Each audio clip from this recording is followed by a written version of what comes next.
একসময় ছিল এক অদ্ভুত সুন্দর শহর। শহরের নাম ছিল মিষ্টিপুর। এই শহরের মাঝ দিয়ে বয়ে যেত এক নদী, কিন্তু সেই নদীতে পানি নয়, গলানো চকলেট।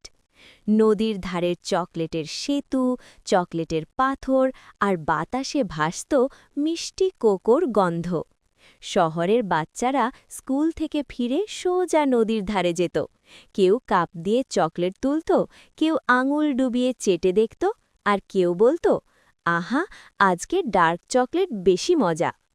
কিন্তু মিষ্টিপুরে থাকত এক ছোট্ট বুদ্ধিমান খরগোশ। তার নাম ছিল টুনি। টুনি সব সময় বলতো, বেশি মিষ্টি ভালো না, এতে বিপদ হতে পারে। কিন্তু কেউ তার কথা শুনত না। একদিন কি হলো জানেন? সবাই বেশি বেশি চকলেট তুলতে গিয়ে নদীর ধারে এত ভিড় করল যে নদীর চকলেট ধীরে ধীরে শক্ত হয়ে যেতে লাগল। নদী বন্ধ হয়ে গেল, চকলেট আর চলল না। কারখানায় চকলেট পৌঁছালো না, শহরে হইচই শুরু হয়ে গেল। সবাই বলল, এখন কি হবে?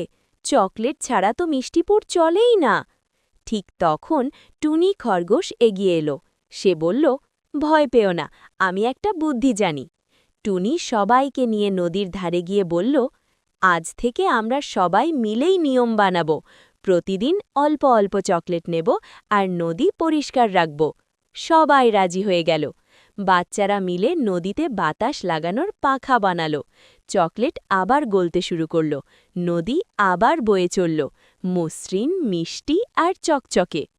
মিষ্টিপুর আবার হাসিতে ভরে গেল।